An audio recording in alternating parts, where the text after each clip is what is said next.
There we go. I don't know why my mic was muted. Maybe because someone's behind me talking to me the whole time. Guess who that is? Who? Hello, Deb. Happy Friday. Hello, David, Nicole, Kathy, Laura. How are you? You hear me now, right? Can't hear you? Yeah, I just turned the mic on. Oh. She's a little behind. You know how you have the delay? We do on our end anyway. We can see like the screen like 4 seconds before you can. There's an extra delay in other places that happen. Hello, Brian Raleigh. How are you? Celine? Veronica? How's it going? How's everybody doing? It's freezing cold in New Jersey, and I hate the damn winter. I'm so tired of it. So tired of it. I said that on my want to bring that down, or is that too high for you? That's way too high for me. I look at the TV anyway, so. But I'm saying on my personal page that when I was younger, I used to Hey, Heather's in a warmer area. You'd hear about the people, moving to Florida when they get old because they don't want to deal with the cold and the snow and all that. And you were like, yeah. I was Snowbirds. like, I loved back then. I loved the 4 seasons. I loved the fall. I loved the winter. I loved the summer. I loved that we got all of that in Jersey. But now, give me 50, 60 degree winter. Do you know what they call them that, right? I know, you told me. When you live up north and you want to avoid the winter when you get older, you were called a snowbird when you went down to Florida or all of the warmer areas. I don't think we're getting much snow. They didn't say like really anything significant. Anyway, it doesn't matter. Hopefully he's doing well, Celine. Just saw my uncle tonight, and what? And going. And in the morning off to Massachusetts. But hi, Karen. We went to the Creeper together for the first time in 6 months. It's in Chris's contract now, where she only appears at the Creeper, I think, 4 times a year. It's in a contract, and I have to do all the other investigations. Unlike you, Chris needs mental health, wellness, and downtime. So I have to, adhere to the contract, and she appears when she appears. So he keeps telling everybody that our marriage certificate doesn't come with a lemon law because I've been broken asked Chip down about that just on the phone. We just got off the phone with Chip. We literally if anybody needs a loop, it would be me. We just talked to Chip Coffee 20 minutes ago. Just got off the phone with him, and we were talking about a bunch of things.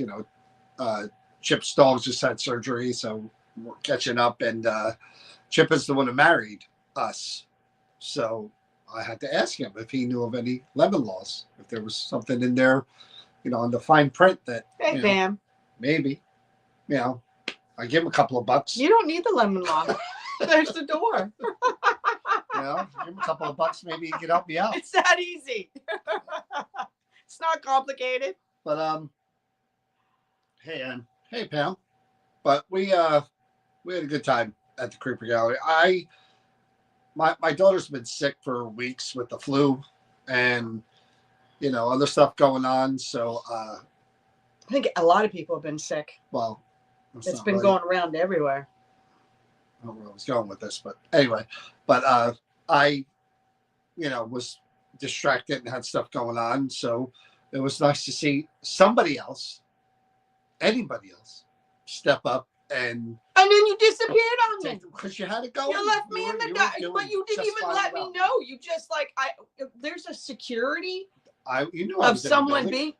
No, I didn't. I mean, you even when I tried talking, you were in the building, missing in action. You didn't even respond. People knew that were watching. I went looking for you in the middle of the investigation. You did just fine. I did do just fine. And that's what was needed in that situation. I felt it in my. But isn't it funny how she wouldn't respond to me, Eliza? Wouldn't respond to me on an EVP, but she responded to you on an EVP? And that surprises you? Yeah. Because she was reacting in other ways. Did you not see the mug and the hat? Oh Lord, the mug and the hat. And the T-shirt. And the action figure. Miss you too, Bam. Maybe you missed all that. I had the action figure. Deb, I used to joke about that all the time. That like a car inspection or driver's license or stuff like that. That like marriage should every 5 years they should bring couples in and be like, what do you want? You want to re-up for another 3 years? Or do you want to just, I think that's not a bad idea, for others, not for me, of course. Hello, Jay. But, what were the two objects? I don't even remember. I remember Eliza and the mannequin, and then the ritual. Oh yes. Which, that wasn't as active as the other one. Feng Shui. No. Fang. Go ahead. It's by the Barry tribe. Fang reliquary. Yes. Yeah. Yes. And that was interesting in itself. The other ones were much more interesting than that one. Well, they had more activity, it seemed. Yeah. Right? For you? Because you were by yourself.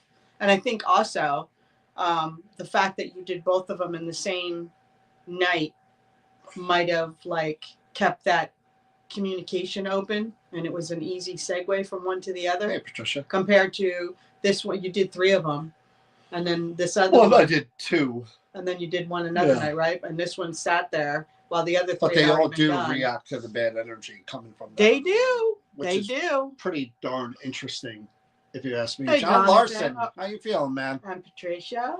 Hope you're doing okay. I talked to Nancy, so I hope you're doing okay and everything is good with your procedure there. John's a woman. No. Anyway, we like I said yesterday, I was going to come on and do a live stream last night, but literally, I said it on my personal page. I'm not what I would call a procrastinator. I don't, it's not, I wouldn't describe it that way. When you know, I guess it is kind of being a procrastinator, but when you know that there's a ton of stuff to do, John. oh, you're still sick. When you know that there's a ton of stuff to do, and that once you dip your toe in that pool, you're going to dive in and be in that pool for a long time and trying to swim and tread water and do everything, you kind of put off dipping your toe for as long as you can. Because you know you're going to disappear. And, well, you kind of enjoy the not craziness because you know what's coming. It's right there. And once you're in, you're all in. There is no half in. You're in.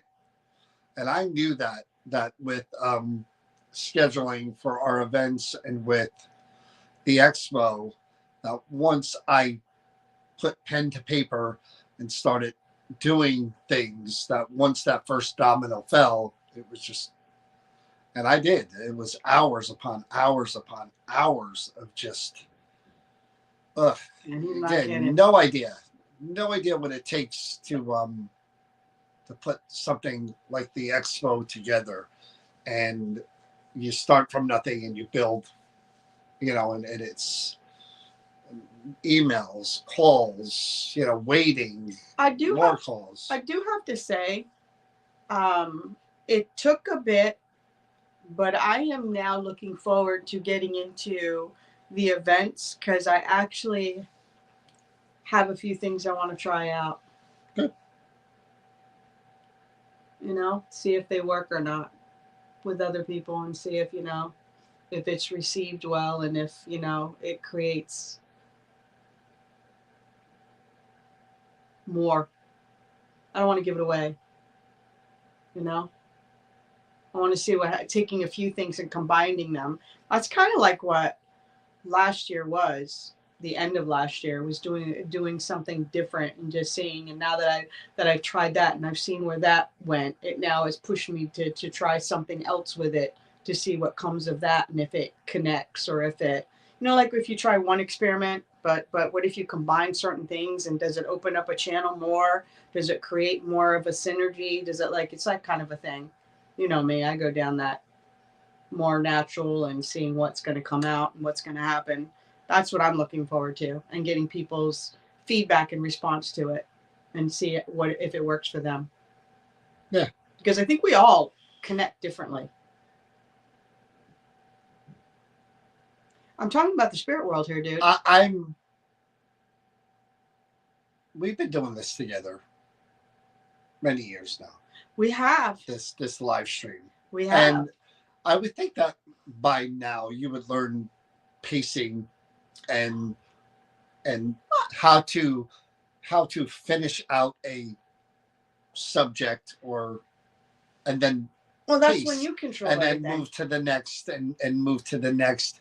You don't seem to. But when I want to say something, I got something to say. I know, I'm gonna say it. But that could have been something we talked about. It's not going to be mini gradual. Instead, you want to like Nicole said, this couple meets in the beginning of the movie. Eventually, they go on a date, and then they get married and have kids. That's the right. end. It's end of the movie. That's what you want to do. No, there's a whole story. I got the spark. There's a story pacing that you're supposed to, especially on a live stream. I guess I'm not one of those people. Oh, you're not even close to one of those people. And I try to be the captain of the ship and the driver of the bus, and at least steer it in a direction. Yeah, what does that mean exactly? The yellow bus. Please tell them. Please tell them what that means. I think you know. I'd rather you say. The wheels on the bus go round and round, round and round. Hey, John. So anyway, again, I like to have a narrative and go through different things, but I would have eventually gotten to the event part of what I was talking about when I was saying jumping in, but somebody. So what he's saying is, fast Chris, just sit to there the and end. be quiet. So good night, everyone. Thanks for watching, and that'll be that because we just covered it all in 3 minutes. No, I just said about my part. Well, your part we could have discussed together and covered a little more. I just grabbed the bull by the horns and steered it this way. All right, well, then let's talk about something else then. So I'm just saying, like, go ahead. You know, next subject. You take the lead on this one. I am. I'm juiced up. I think because I'm starting to get my energy back, and you know, seeing the different things that John had been trying to do, and some of the things he discussed, and again, John and I, even off, you know, when we're by ourselves, and he's telling me about certain things that he's figuring out and deciding he wants to do, and how he's going to pull it apart. It actually just started listening and sinking in more, and it got me going. I'm ready to jump back in, and that's why I'm anticipating. And I haven't even figured out exactly how I'm going to pull it off either. I got to put some planning into that to make it come out the way that I want to in my mind. You know, you got something, an idea in your mind. Don't ruin it, John. Don't ruin it. No, Nobody you're telling wants everybody. That. You're telling everybody. But I am excited to see what that entails and what kind of effect it's going to bring about. Speaking of that, Jonathan, if anyone here is planning on seeing the 28 years later movie, which don't, because it's awful, but definitely don't go see it in 3D, because you don't want any part of that movie in 3D. Trust me, it is not meant for 3D. And if you know what I'm talking about, if you saw the last one and you see this one, woof, but not a good movie. She just ran away because she literally just almost spit up in her hand when I said that, because she knows what I'm talking about. Say something like that when someone has something in their mouth. There is a character called Samson. If you know the movie, if you've seen the movie, he's the zombies or whatever, the infected are naked for the most part, and Samson is a very special character. And again, don't see it in 3D. But anyway, so like I was saying, we announced the first guest of the expo. Yeah. Project Fear coming back. Everybody asked about them last year. We got so many messages. Why aren't they coming back? Why aren't they coming back? And, you know, we kept telling everyone that, you know, it was a filming thing. You know, Chelsea was having the baby. Yeah. So they wanted to come, but they couldn't. And we got a commitment from them last year that they were coming back. So it took a back and forth a few times, and then finally able to talk to Tanner. And in my nose. And yeah, they're going to be back, and we're happy that they're going to be back, because they bring a lot of energy and a lot of people to the expo. And again, we're old timers, so we're not, you know, the fun bunch at the parties and the after parties, but man, those guys, they bring the party wherever they are. Them and the Ghost Brothers. So we also announced the Ghost Brothers are coming back. The combination of those two, and if you throw Kalani in the mix, you've got 4:00 in the morning drinking down at the hotel and hooting and hollering. So it's good to have Project Fear back. It's good to have the Ghost Brothers back. We're working on several other contracts now. So I'm hoping to have most of the poster together, God, hopefully by next week. Hopefully. I'm hoping to have ticket sale links in the next few days. Hopefully they get back to me. I requested them from the township, but it should be another good one. I mean, again, we're 12 years in now. This is number 12. Hey, Josh. And every year, you know, we try to make it something worth coming to and keep it affordable. And you know, I think we're on track to do that again. So that's what I've been working on. I mean, I'm really, I get really frustrated, because I think we're all kind of the same way. We want things to move at our pace when we're ready to go. Check this box, get onto that thing. You know, I used to literally, like, at my desk, back in the, well, well, I mean, computers were around and everything, but like when I, everybody would get their first like station or computer, at your cube, and you'd have all that stuff, and you'd have your computer, your phone, and whatever. And I was in order to remember, I was a post-it note person. I literally would walk in the morning. I was either post-it note or a notepad. I would mostly notepad. I'd get a notepad. I'd sit there, and the very first thing I did every day was write down everything I had to do. So I remembered it. I was fresh. I had my caffeine, and then during the day, just to make sure. Right. And I like that. It frustrates the hell out of me when I could do this checkbox and not get that one and that one done. No, because you're impatient. Well, you have no patience. It ain't about patience. It's about he has no patience. Stuff needs to get done. He has no patience. Stuff needs to get done, and it's a pain when ignore what I just wrote. You have to rely on other people and other things to happen. That's what frustrates the hell out of me when I'm ready. So anyway, the expo is coming together. November 7th. Parties Friday and Saturday night. It'll be good. You're going to enjoy it. You'll enjoy the guest list. Seems like a long time off, but we're halfway through January already. So all those tickets are going to go on sale soon, and you'll see the rest of the lineup. Like I said, probably in about a week and a half, which is good. Yep. But as far as our events, I keep hinting at this one that I'm working on.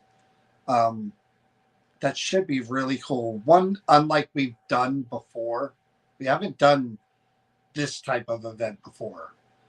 And I hate being cryptic.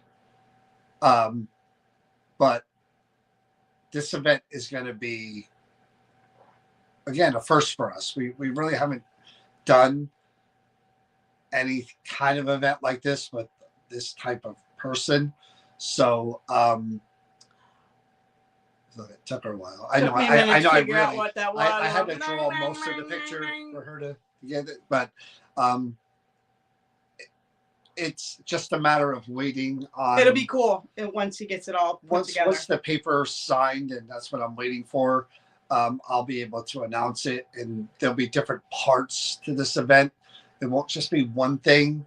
It'll be a few things, and some people may be only interested in certain parts. One aspect of it, yep, and not the other. Some may be interested in both, but it'll be different. It'll be.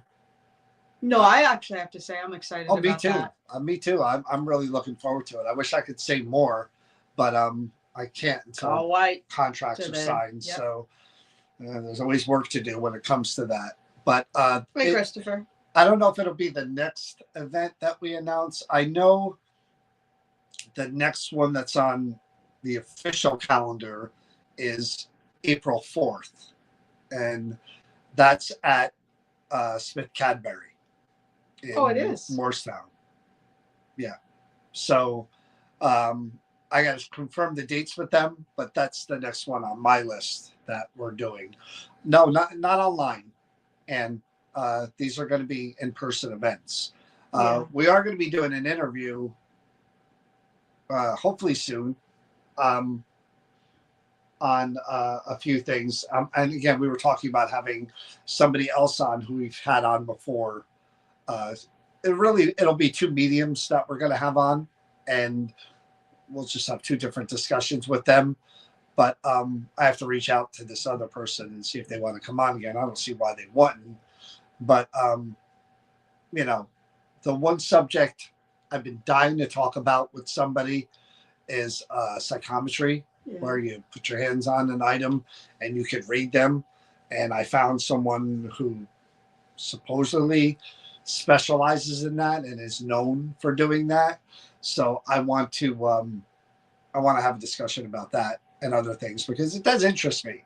I mean, the process, how they're picking up information, is there anything that we can do that we're not doing?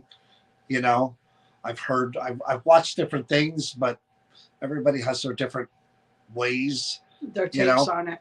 Where does that energy come from? Well, it comes from the object or the person.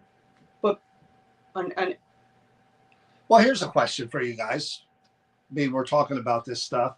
Um, I don't know how many of you have gotten a reading before from a medium of any kind or tarot or whatever. Do you think there's a difference? And you can answer in the comments. Does it matter to you if it's in person, or are you okay with it being virtual? Whatever, FaceTime, whatever, over the phone, whatever. Do you think it has to be in person, or do you think that you could get just as good as a reading virtually or on the phone? I think in some cases that it would have to depend on the individual doing the reading too. I think that has to be part of the equation. Maybe. For me, again, this is for me. I only speak for me. I don't get readings, but if I did, I would need it to be face to face. And that's the way your brain works. My brain works because I feel like I'm part of the equation, and I feel like if we're sharing space, the energy is going to be in that space. And if you're using me as sort of a conduit or part of the process to draw in whatever spirits might be around me, that I would think that I would need to be present, and it would help if I'm like the antenna. So I'm going to throw another thing that seems to be interesting is that, two women on here said virtual works just fine, and the one male says in person. I wonder if it's I'll make it a sex thing. It could be. I like in person what I used to get when they pick up my. So there goes your theory right out the window. I just threw it out there as a jet. I didn't say it's across the board,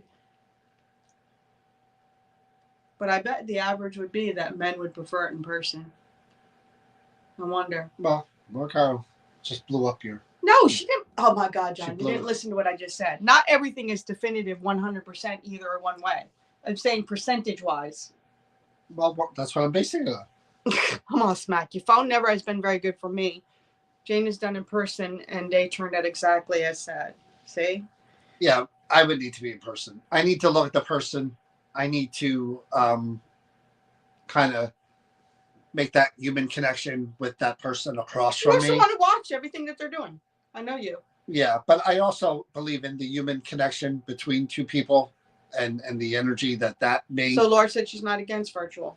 Create, but I also think that I'm part of the process, and I think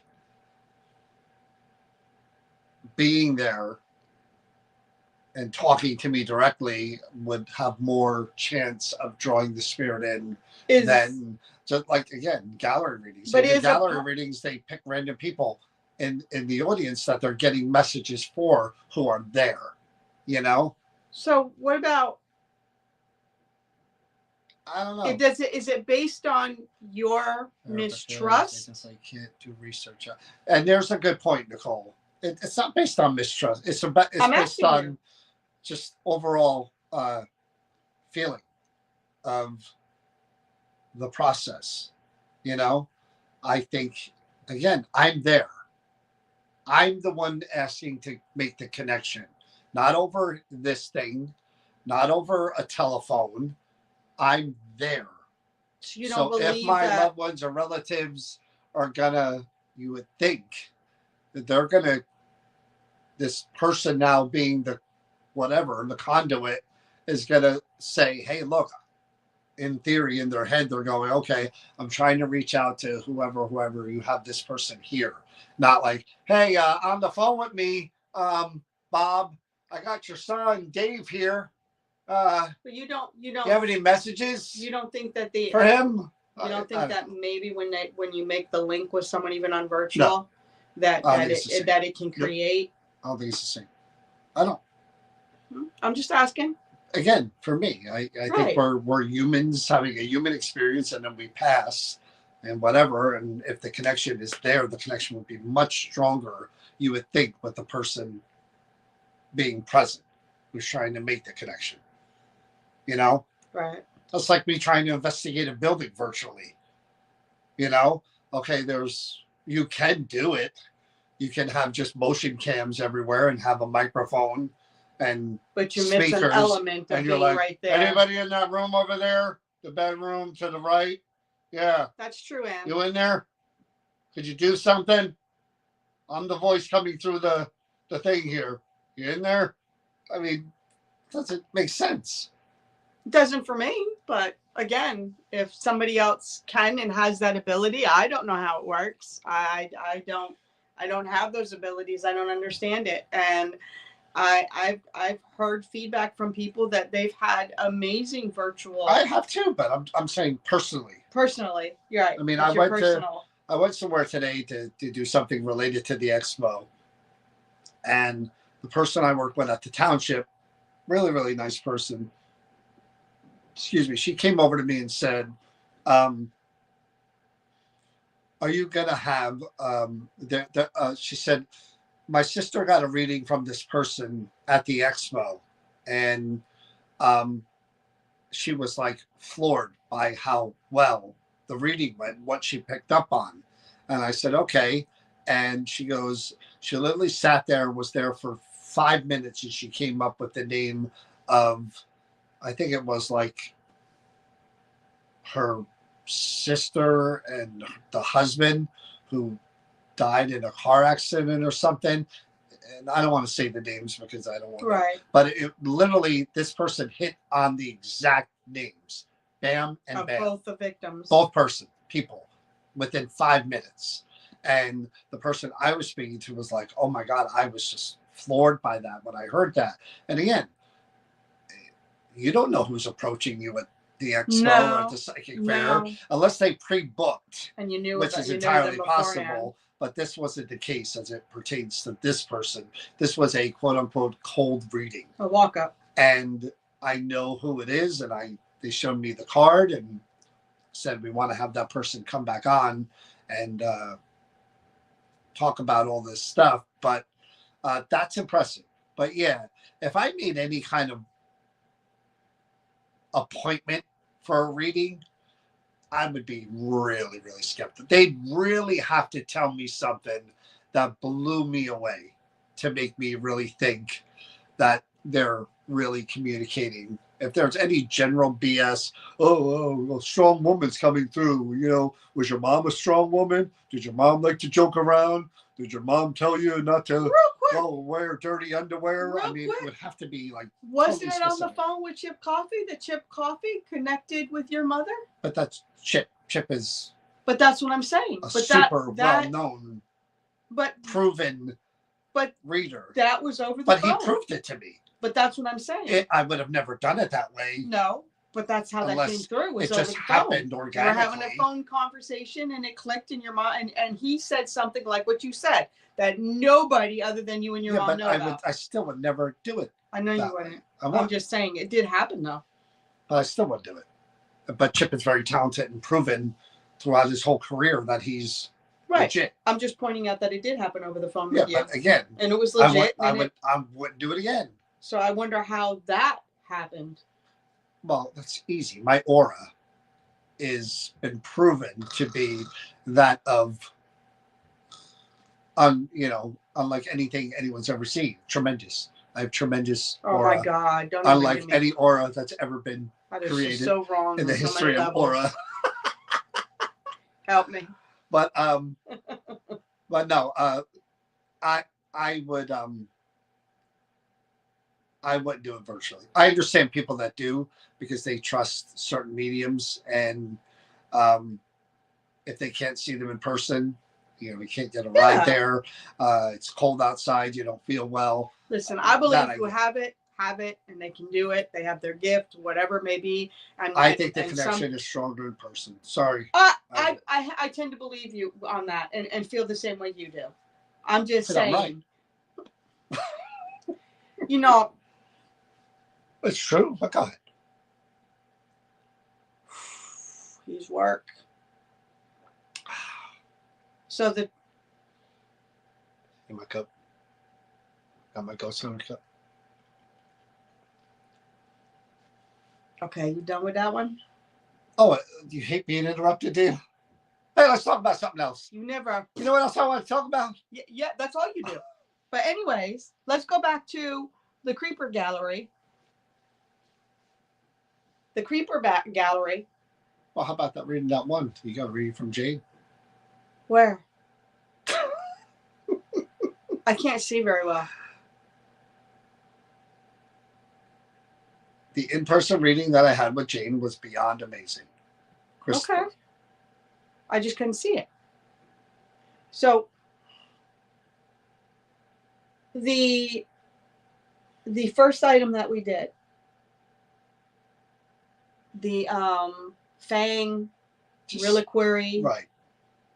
The ritual item. Right. That wasn't as strong as a reaction or communication as what you got with the other two when you were there on your own. Not even close.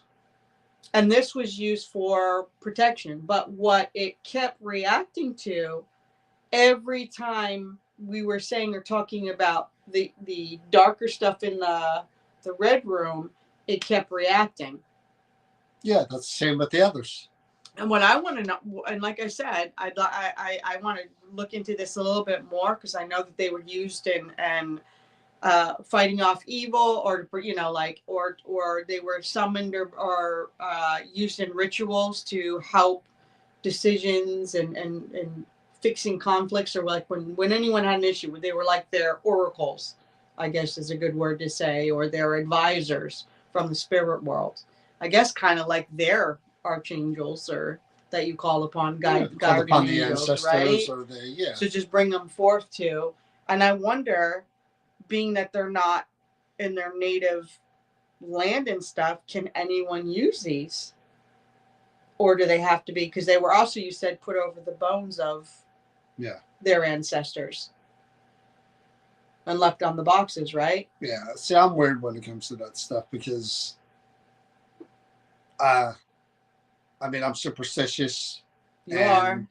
And I don't know. I think some things are just meant to be left alone. You know what I mean? If that's what it's used for and that's what it's meant. I told this story before. I went into a cemetery one time and walking around, and I saw the small grave of a child.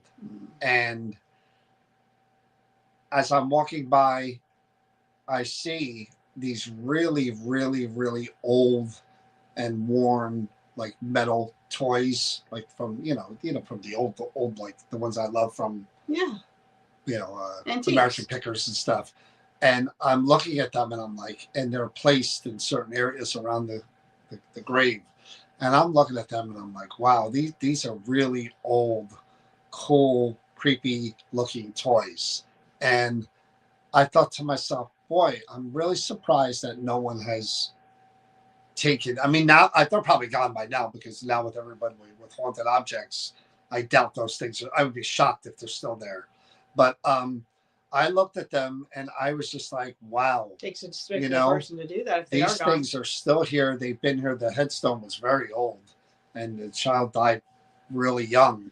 And I was amazed that they were there. But again, it was one of those things where, they're not meant to be ever removed and taken. And you know what I mean? I think that's bad juju. Yeah, and it's the same thing with, I think these, no offense, the ritual items. They were meant to protect the ancestors and whatever, and that's kind of what they were made for, and their intent. So basically, so you think again, I don't know the full story behind how they're done, because I don't understand I just know that they were used in rituals, and that they were put on energy. The box of the bones, But like anything else, if I use something with my ancestors that's on their gravesite or their marker, to have someone take that and take it over to another country away from where, I mean, I'm living, I can speak up and I can say what my feelings would be. What would be the spirit world's reaction to that? Yeah, but and are we doing? I mean, on the other side of that, it is good energy, and it does warn you of the bad. That's juju out there. Now the other ones were the same thing. They protected you from the dark. They just let you know. Like every time I referenced, it was like, leave them alone, leave them alone. Yeah, don't just leave them alone. And I liked it. Of course I didn't. There is a news story near Philly of this guy who went into a historical cemetery and stole hundreds. Yeah, that's a sick cookie right there, man. But you know what? That's somebody that the black market crossed the line and it became normal for them. Yeah, but the black market for bones and skeletons, man, that's big business. Donna would tell me it's not anything new about how much a full skeleton would cost. It's not anything new. Whether people believe it or not, grave robbing is a big thing. Yeah, she would go to the Oddfellows, but I mean, I'm sure it's the grave robbers sometimes now it's the bodies, the bones and everything, because what you can get for remains is ridiculous. But grave robbing for jewelry and things that people are buried for was a big thing. Yeah, but this is now. I'm just saying it happens all the time. Talking about I always leave dimes at my father's headstone. They're mostly gone on the next visit. Yeah, I would never mess with. And here's the thing too, Deb. That's sad. Some of the cemeteries, when they do a cleanup and they remove everything, the flowers, whatever you put on the headstones and stuff, and I don't think that's right. I see the stones. A lot of the cemeteries will go through the cleanup crew, and after a certain point, they strip them. Wow. I don't say that they do it everywhere, but that's what they would do, because I had relatives that complained about that when it came to it's crazy, Jay. The cemetery that we went to is a really old one that have my family members buried in, and they would leave stuff that was personal, and they'd be gone. And the guy goes, yeah, they go, everything at a certain time, we throw it all out. It goes. We went to talk about a neglected cemetery. This is going back many moons ago. There was a private cemetery connected to a family, who at the time, like most of the country, were working their estate, their farmland or whatever. And this family, it's down the road, but it was still part of their property at the time, but now it's down the road. And you could tell by where the cemetery is located that it was meant to be there forever. Yeah. And it was put in a really good place to where a beautiful setting. Yeah, it overlooked the mountains and everything, and you could tell that there was a lot of care and thought put into where that entire family was going to be buried. Unfortunately, the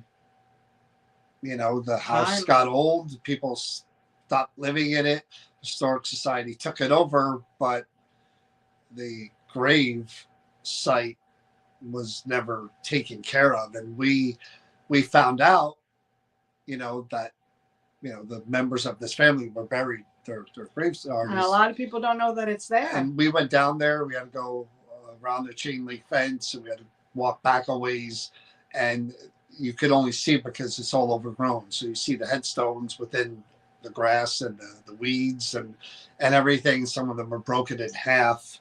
And it was just like... Is that where the trees actually grow over some of the headstones? And they're you see the headstone in the tree stumps? So sad. I mean, we're literally standing there. We were able to read one or two. And, but it was like, this family... Yeah, that's exactly what they do, Deb. Really took care to plan that out and have it. And then at some point, there just stopped being any living relatives that gave a crap and just, let nature take it. Horrible. And that's the other thing I don't understand. If you buy a cemetery plot, why can't you do your own thing as long as it's within it's neat, it's whatever. So if you set up a special, like you said, the redstone landscaping in the area of it, why did the crew order to clean that and remove that? I don't know. Like you said, and the only answer that we ever got was basically to make their life easier when they come and they just mow through and they don't have to worry about. Well, that's part of their maintenance. It's to wipe it all out and clean it out. And I don't know if you've ever gone by a cemetery where you'll see piles and piles of flowers and stuff because that's their clean out time. They're cleaning out. So that's something to remember. I think that's why they're starting to, notice where they're actually embedding what they want embedded in the headstones now. Like the cemetery over here, and walk through, there was a necklace or necklace that the person wore. No, so they actually had it embedded with like a glass over the top, or plastic acrylic, and the necklace was inside, embedded in the stone, so you can see it. Yeah.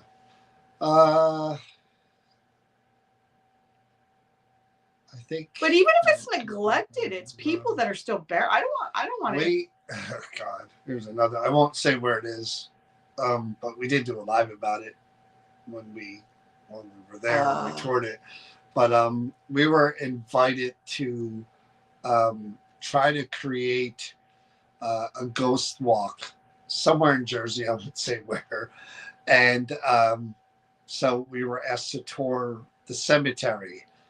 And what could have been, if they put money into it and kept up with it, a really beautiful cemetery with headstones that date back, way back. It really could have been a beautiful cemetery. I mean, there were areas where you could walk through, and areas that old benches used to exist. And you could tell at one time it was probably beautiful in the middle of all this. They had some very businesses and stuff, and God, we walked through there, and headstones are toppled over, and there were actually underground mausoleums that were branches had fallen on and just cracked open, and you could see straight down into them. It was really like, man, these people paid all that money. They even said that it got to the point where living family members had their relatives exhumed from there and moved to another site because it was upkept, and this one had gotten so debilitated. Again, and they're trying to upkeep. They are trying to redo it. They are trying to clean it. I don't know about that. I just don't know how they're going to do what. I haven't seen anything to that effect, but you say so. But I Well, that's how they also said that a lot of them didn't have their markers. They didn't know everybody that was buried there. They were trying to figure out where everyone knew, because there were certain ones that they knew, the bigger ones that were there, the mausoleums and stuff, but there were actually stones that were off to the side that were picked up and moved that nobody knows where those markers belong. After years it happens anyway. There's one in Woodbridge. There's a Presbyterian church right across the street from the Barron Arts Center that have headstones that date way back. You'll see every configuration, the head with the wings, the crossbone. You'll see them all in that cemetery in different areas, which is really cool. And you'll see a lot of the Barron family members, who the Barron Arts Center was built by the Barron family members. But they're very strict, and rightfully so, I guess. We, at one point, we're going to do an event where we just, it was a Halloween thing. We were just going to walk people through the cemetery and across the street into the Barron Arts Center before the ghost hunt. So we were going to kind of just walk them through the cemetery with like EMF detectors and just talk as we walked, not stopping at any grave, just go through a path. And they were like, hell to the no. Are you doing that to any grave or any headstone? Which I appreciated. I was like, you know what? You should. And they watched us the whole time we were in there touring it.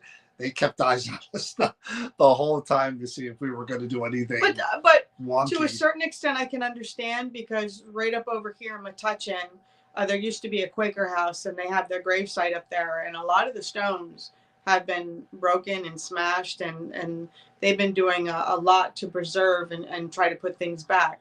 A lot of cemeteries have had vandalism. Oh, sure. And had the stones. Gettysburg.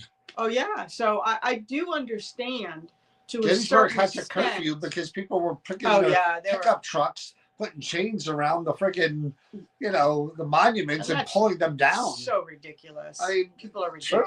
True. There was a lot of damage. People. So you do understand we'll do some why, stuff. and some people really believe that there's a sacred thing about, like, growing up. You walk through a cemetery, and if you walked where someone was buried, you got reprimanded. Like, you don't do that. You stay on the side or whatever, and you just walk over to your family member and you kneel, but you didn't walk over or walk through, or you get in trouble. that you being, you're standing on someone. That's how they would phrase it in my family. My son had a project he had to do where it was for college. Yeah, that's pretty cool, either. Where it was a certain year from this year to this year. I think it was like the early 1910s to like the 1930s. We had to find as many headstones as we could in this cemetery and have the average lifespan of every person who had those years that they were alive, like between this year and that year. I think it was late 1800s to early 1900s. And it was pretty cool experiment. Yeah, I mean, not experiment. It was pretty cool assignment that he had, because it was very rare that they made it past like 40. No, when you do the time frames and stuff, wow. It's crazy. I mean, Heather, that's when we walk up to, like when we go on a walk path, we grade up through there. And if I'm correct, the Three Stooges headstone is for an officer who loved the Three Stooges, and they had that stone commissioned for him, and that stone is amazing. But yeah, I mean, I don't want to get off a tangent on cemeteries. It's just it's really sad.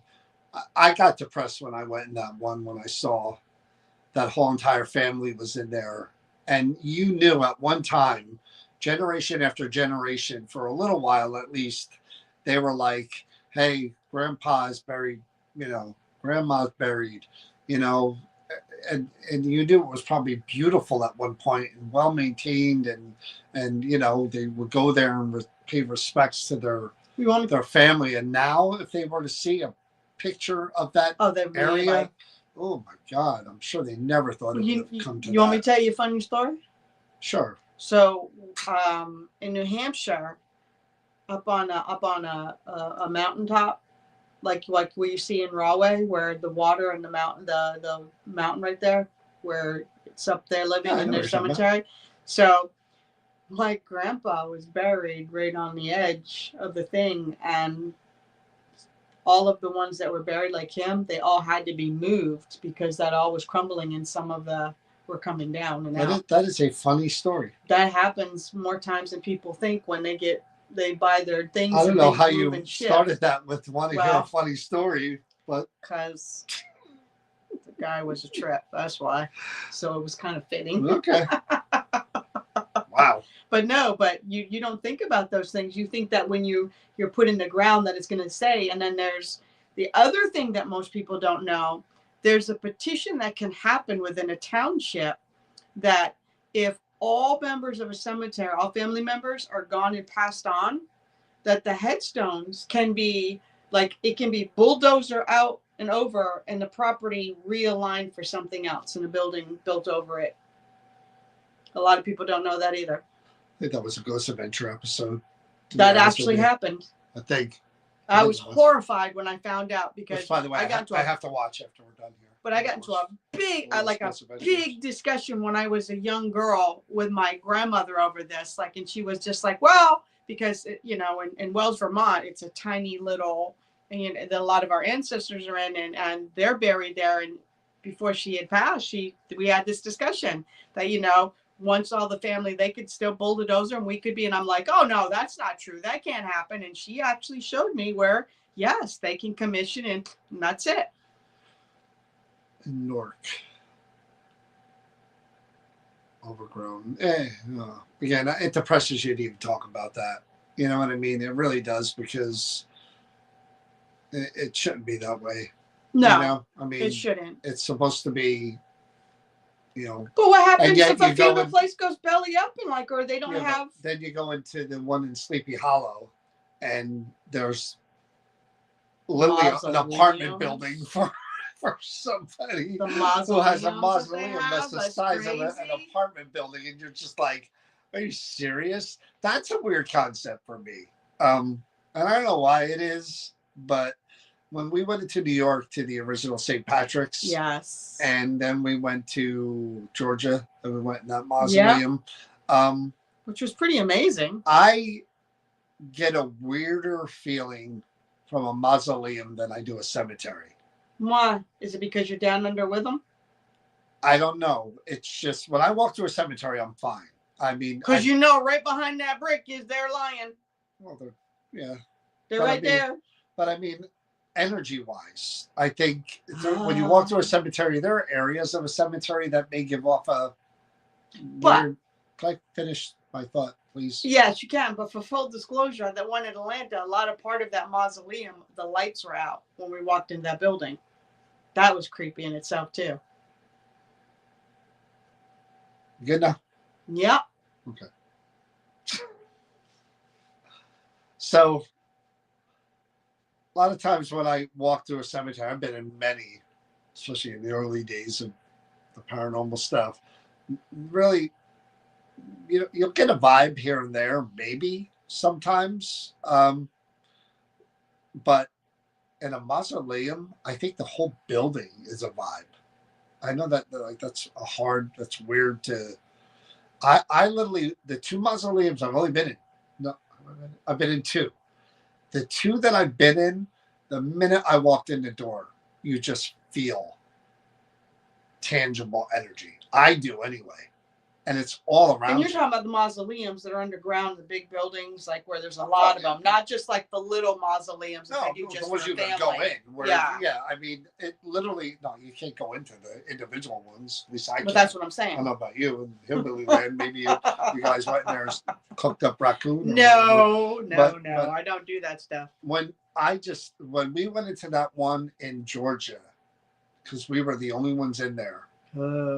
Man, oh man, the energy in that building was like, and every time you walk down another little corridor, it just, like I said, it had floors. You just felt it. You just felt it everywhere you went. You felt it, and it was such a weird feeling. And believe me, the paranormal researcher, investigator in me wanted nothing more to just be like, take my phone out and just ask some questions. I'm thinking, it is so quiet. They're all around. There's a building full of spirits, potentially. What are the odds that you would get a voice? Donna said a lot of soul energy grouped up in a mausoleum. What are the odds that you would get, a response there, or several? Family members come in there, talk to them, or just people walking by and commenting. But man, I walked in that building and it was like detached from the world. It's the only way I can describe it. It's almost like you're getting tuned in with them. It's like that moment, as close as you can come to the spirit world. Yeah. Without actually. No, I gotta say it does. It shakes your tree and it changes your perspective when you're. And again, there were parts that John and I went through that I don't know why the lights were on. Matter of fact, we actually came around a corner at one point, and there was actually the thing that carries the coffin that goes up and down to slide them in and out of the mausoleums, that for some reason it was left right there. And I don't know if it's because it had been used the day before or something, or they were about ready, but that was kind of, and the hallways in some of the areas we went to were pitch dark. I actually took a picture where you could barely see John. Yeah. And that just added to the vibe. But cemeteries can be beautiful. They can be. I've been in beautiful cemeteries. Georgia, that was a beautiful cemetery. It was.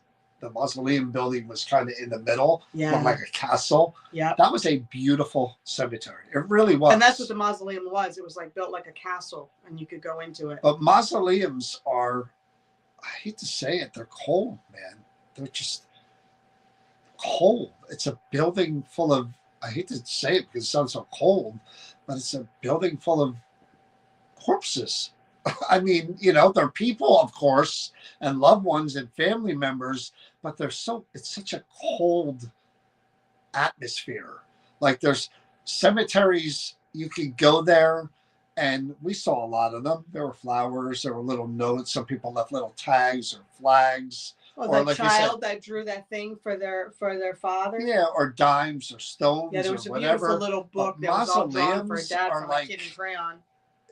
It's such a strange atmosphere when you walk in there, and there were gorgeous windows in that mausoleum. I took pictures of all of them because it went from faith, hope, and something else, the windows. But even kind of a feeling of a morgue. You're right. No, you're right. That's probably the best way to describe it. That's exactly what it felt like. No, it's probably spot on. It's just cold and sterile, and it doesn't feel like what should be a final resting place. Jay said I can take you to my great grandparents' private mausoleum in Hillside if you want. No way. No way. Not gonna happen. But they smell like death. I mean, that's probably the perfect description. It feels like a morgue. And it's not a. They feel perfect, and you're That's exactly true, right. Exactly right, Jen. We like I said, at the time that we went, there was nobody there. We walked in like someone going to come say, you know, you can go here, you can go there, or welcome, or you're looking for something, or no. We walked in, we looked around, it was quiet, and we just went floor to floor. And like you said, it felt empty. That's the perfect way to describe it. It felt empty, but the energy was still tangible. It's so hard to describe. That it's cold yet. You didn't feel alone. No, I didn't feel alone at all. You definitely didn't feel alone. And you wonder, because again, somewhere along the line that people paid to. And there were ones that were being held for people. Yeah, that was weird too. They had spots saved. Yeah, where there was this one, their mother, father, and then that one right there. But definitely, I would rather. Good night, Dan. I would rather, if a situation like that were ever to happen for me in St. Patrick's Cathedral, the old one, on the outside. We were talking about this before. I don't know what they're called. Maybe you guys do. They look like mailboxes, and they're for ashes. And it's the same thing. It's like a mini mausoleum. Yeah, but it's a little mailbox type of thing, and it's got your name and date. And that's crazy. See, that I don't mind. That I'm okay. Ashes put into. I don't know if I'd want that. No, I like that better than being. So do you? Let's theoretically think about this. If they can knock down gravestones or cemetery, if there's no living, about this. What if later on these like say something happens, a flooding, whatever, and these buildings get destroyed? Yeah, I know about that one, Deb.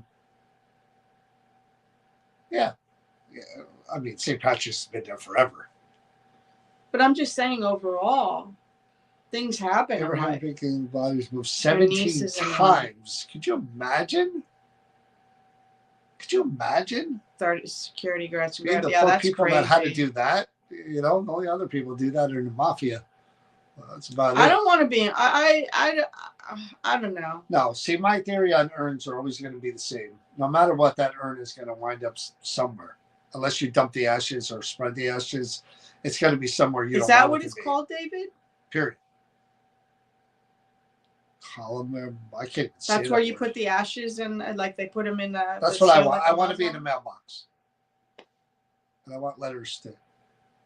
People can put letters in there. Mailbox. People can put letters in there with me. They want to write me a note. Hey, you know. Put priority on it. Well. Hope it's cool up there. Hopefully up there. It's funny because John and I have had this discussion before about cremation and burial, and when we first started talking about, no, bury, and buried, and he never knew that I had already decided I wanted to be cremated. Well, again, I hate to say it, it's more financial than anything for me because I know how much a funeral costs. So I know ridiculous how much it costs. $13,000 to $15,000 is something that. Even getting cremated is expensive. Not $15,000. No, not $15,000, but it's still pretty one. My dad is. I'm going for the Viking. The Viking on the being sent out. Do you need to go out with? My luck is that the person will miss though, like every time, and my body will just. Anyway, your aura. I know this was very interesting. Yeah, we just totally went off the pavement. Very interesting discussion, but I learn something every time when you watch this. You're definitely not as smart as you were an hour ago, that's for sure. But we appreciate you watching, and like I said, the next event will probably be Smith Cadbury as soon as I can confirm that date. We're going to be heading out there in a couple of weeks to start the events at Burlington Prison. And I am going to reach out to the person right after this to set up an interview with them, the medium that I was talking about. What do you call it when you put your hands on stuff? Not that one. This is for another one. This is the other one we talked about. Yeah. But what do you call it when you put your hands on stuff and you get a... Psychometry. Psychometry. Okay. I'll shoot the flaming arrows on Donna. You think you'd make that shot? Marie. My dad was 23K. I told you. My mom was up there. Hers was like 16, 17. I mean, it was expensive. But anyway, like I said, I'm going to reach out to the other person we were talking about. Try to get her on, maybe Monday, Tuesday. We'll do that. And, of course, back at the Creeper, I saw Donna put some new stuff up. Yep. I always look for the dark stuff. I hope there's some dark stuff coming in there soon. Those ritual items are telling you, leave them alone. Stay away. Warning, warning. John doesn't listen to warnings. She was good. Donna said she was good with you. See, there you go, Donna. Can we do it now? Well, let me tell you guys a funny story about bodies dropping out of graves and down off a cliff. You just wouldn't expect that. Let me tell you the funny story about that. You think with the planning and what they do, that the mountain wouldn't shift. I got a funny story for you. You know, your loved ones would be sliding down the mountain. There's nothing funny about that. Oh my, you are. If you knew the man, you'd understand. No, if you understood the man, you'd get it. That's why I want to be cremated and my ashes scattered so no one needs to visit the site of my body's burial site. Well, keep that in mind, Deb. You can count on us. Deb. That's what my parents are doing. Or my father, I have my mother's ashes, which I'll bring to my sister, and we'll mix them together. This is their wish. They made this plan before my mom passed, and they're going to be spread over up on my sister's mountain. Count on us, Deb. We'll make brownies out of you. We'll have a big, big party. I'm not making brownies out of her. Speaking of the big party, June, what did I say? 13th. We're still talking about our paranormal picnic and trying to put that whole thing together. So don't forget about that date. We're still going to work on that and figure out where we're going to go. Well, we figured the best way to do is that, if you bring... We're going to meet up in a Walmart parking lot and just go somewhere. Oh, my gosh.